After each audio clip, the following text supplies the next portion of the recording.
Okay, so our dough has completed bulk fermentation, and I think it took about four and a half hours.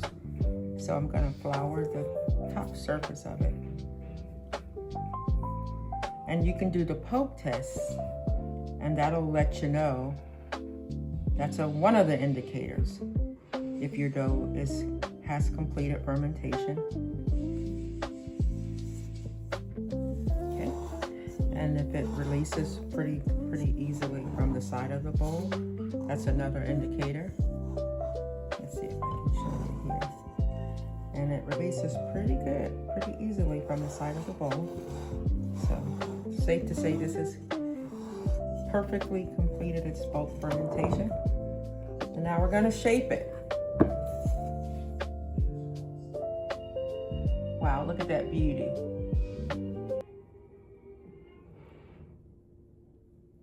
And it's releasing.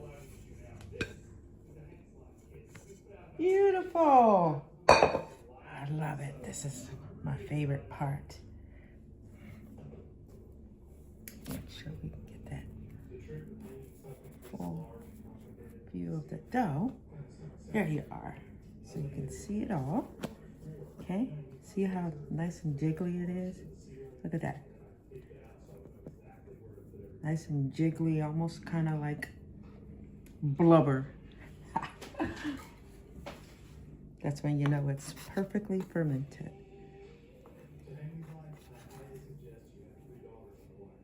Okay, so this is enough for 2 loaves. So I'm gonna split it so that I can shape 2 loaves. Oh, this is my favorite part, is the shaping, because it's so jiggly. It's so jiggly. I love it. I love it. And so there's many ways that you can shape. And you know what? I'll do 2 different shaping techniques on each loaf. This loaf, on this one, we'll do this one first. I like this one I would call a tri-fold, but as big as this one is, I can probably get a quarter fold out of it. So we're gonna fold it up 4 times. Let's see. 3, and then 1 more. Bam, 4. Then I'll turn it over, pinch the sides, make sure it's nice and sealed. And then we're gonna flour my fingertips. Just my fingertips. Notice I'm not flouring my dough, just my fingertips. Okay? And we're gonna take that dough and we're gonna roll it up to a nice little jiggly roll. See, then we're gonna pinch the ends and make sure they're sealed. Then we're gonna take my handy dandy dough scraper and we're gonna round it off. Remember how I told you? Go up and around, up and around, up and around. Now ring the bell over there. Up and around, up and around, up and around. And what this is doing is, this is creating surface tension so that this dough ball can rise and have some great oven spring. Okay? Alrighty.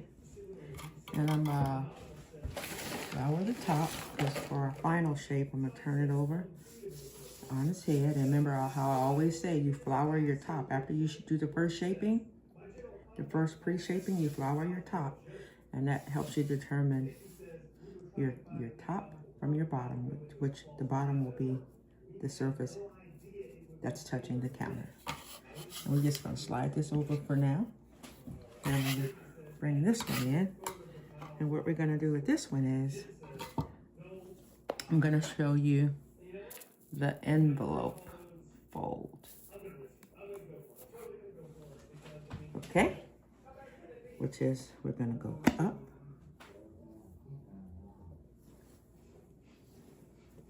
Bring in the sides. Bring in my sides. Gonna bring this forward up. Okay. And let's see.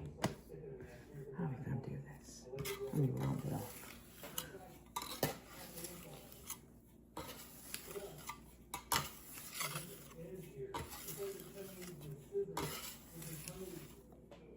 I'll show you the envelope fold on my second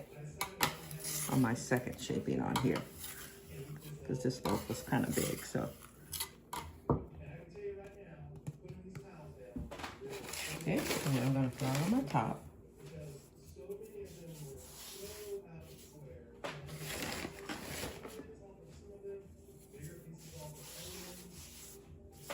Okay. All right. And now we can swing over here to this other one. And we can go ahead and finish this one up. Bring this back into the frame. And then you're gonna turn it over on its head. Okay? And then, since it's going in a loaf pan, I'm just gonna pick it up just like this. They give me a little bit of space and jiggle it. And what I'm gonna do is I'm gonna roll it up. I'm gonna roll it up. See that? I'm gonna roll it up and try not to break the surface because of the outer part of the dough, because you want to get some nice surface tension going on. Okay. You see those bubbles on top? Beautiful. Beautiful. That means it's perfectly fermented, y'all.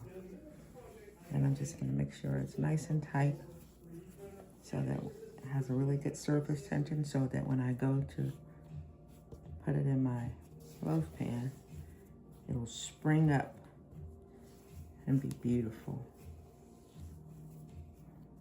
Okay.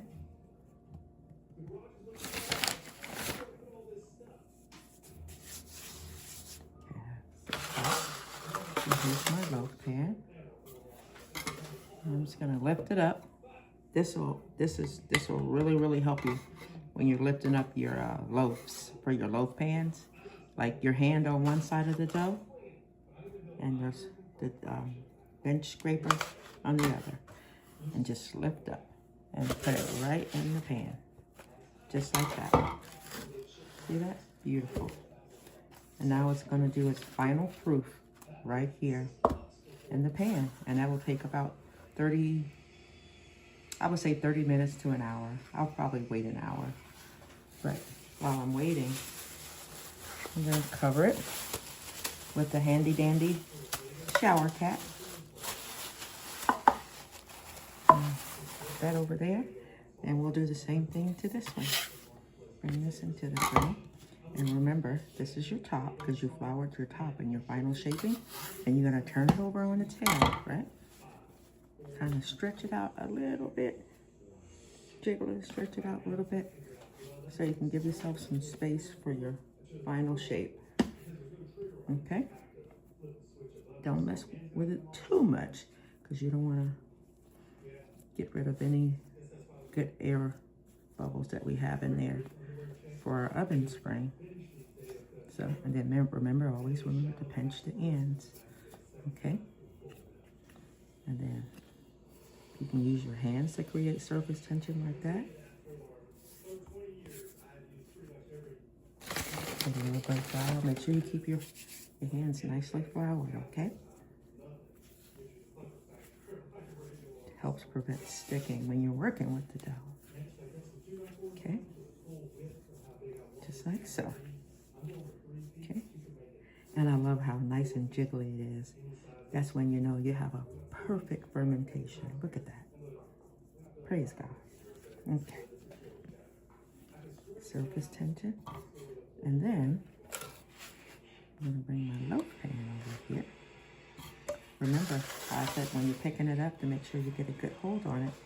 Your hand on one side, bench scraper on the other. Lift up. Put it right in the pan. Bam, just like that. All right, and we're gonna cover it up. Cover this one up with the handy dandy shower cap. And what we'll do is we'll allow these two loaves to finish proofing about another hour, and then they're gonna go right into the oven for about 40, 45 minutes. All righty, be blessed.